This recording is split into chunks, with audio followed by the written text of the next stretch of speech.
Yes. So on Friday, we're going to talk about conversion and arithmetic of base n numbers with fractions. And yeah, if you cannot finish it on Friday, okay, since there's an exercise associated with each topic, you can perhaps finish the rest of the topic, the number systems topic related to signed numbers, or if you still remember complement technique. We can probably finish that on Monday, and there's also a corresponding exercise for that. So by Wednesday next week, we should be in lesson 2 already. Introduction to computers. There's only one assignment. This is an assignment, so it would take a bit of time to do this. So, dili ni siya sit work. And before we'll cover logic circuit. So maybe we can already start covering logic circuits by by Friday next week.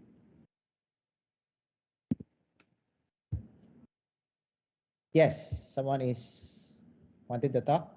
Yep. Comments, questions? Sige, let me check. Saan yung gipang post sa chat? Sa past. Oh yeah. Yeah, thank you for sharing that, Mr. Castro. That was also shared the previous nga section. Dili sila kakita. Nakalagin pero dili kakita. Actually, officially sila enrolled pero wala lang kakita.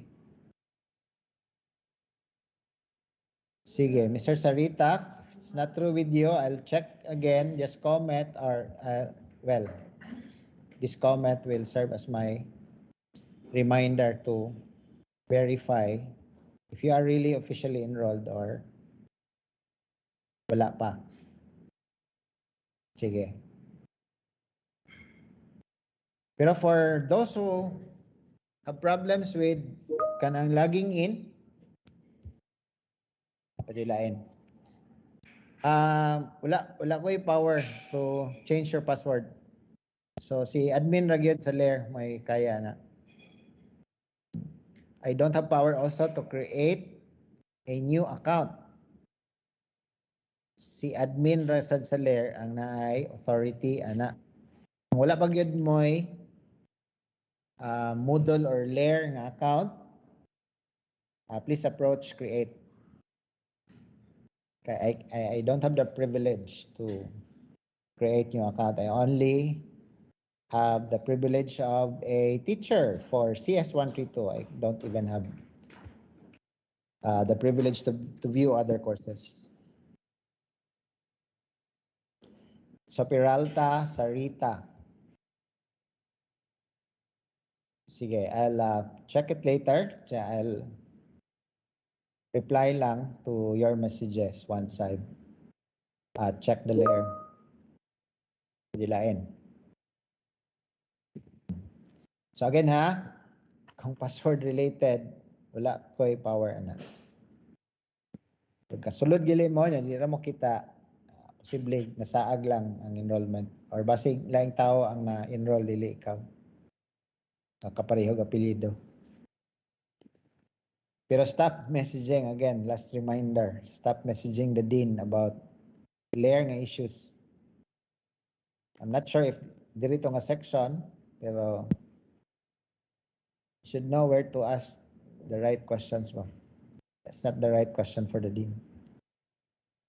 May tabo magod ipasa na sa Zako So the dean is so busy nga mapugo siya entertain of these questions nga wala naman sa siya power to begin with or to work on it.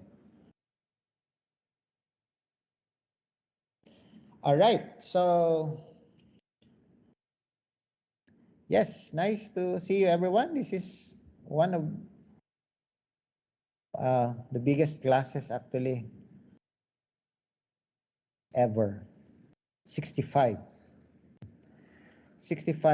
each ang F1 o F2.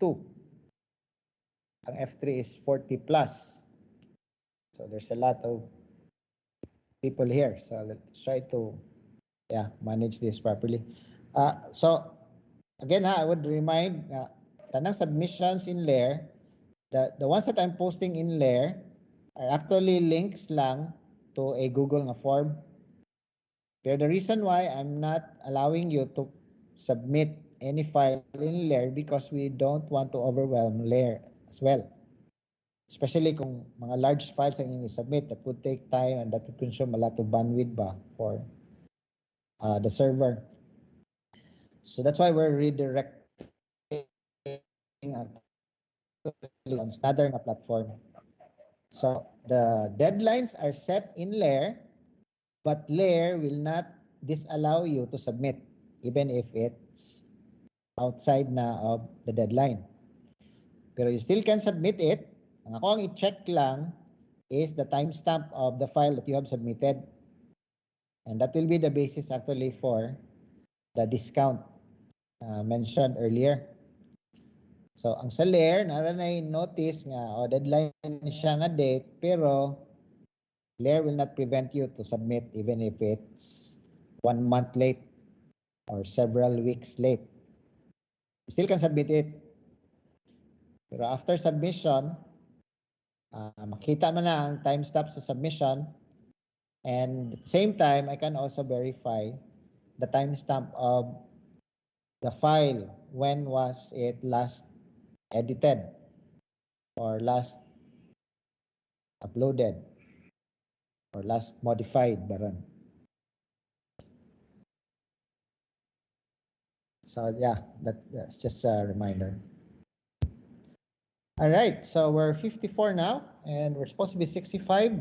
So including me, 65, there's pila naman, 10, 12, or 13 ka-people nga absent. So tell these people, if you know them who are not here, to please be present on Friday.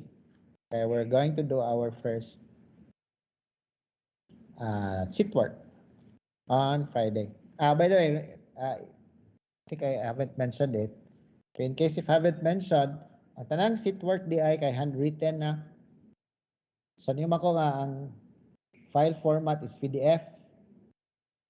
Kaya mo na pinakadali ra yung ma-view na pag-submit ninyo ngadto sa inyo ang Google Drive, ni-click na ko, makita na nako using the browser yung file. I don't have to download it or whatever.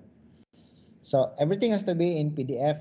Most of the assignments that we have are graphics or text man siya in nature. So even if pure text siya, convert ka pa siya to PDF. I only want one file agyod per submission. So if you consume several pages for the assignment, like if there are 2 pages, kinalang imo na siyang i-combine in one file lang. So you can perhaps, if you are using Microsoft, you can take a picture of that file since it's supposed to be handwritten.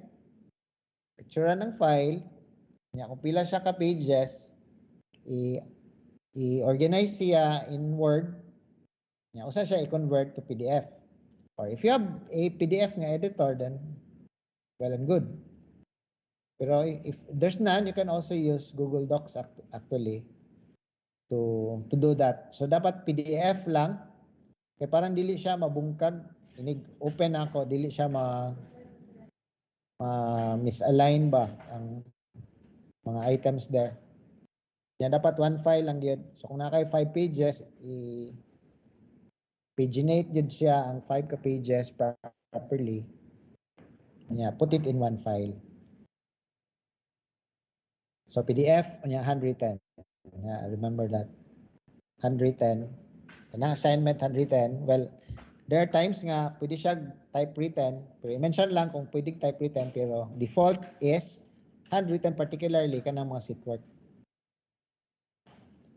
And of course, just like what you do in a regular nga face-to-face ba, dapat nakalimtin nyo ang name, section, o kanang you write legibly, and you encircle your final answer perhaps, or you underline your final answer if the solution is quite long and complex. Now, syempre, of course, show everything. You can actually submit the working na file that you are using to solve the problem. All right, so yeah, I think that's about it. So if there are any questions pa, well, napay mga naabot nga mga pakasod. So just send a message here or send in the chat box for this meeting lang.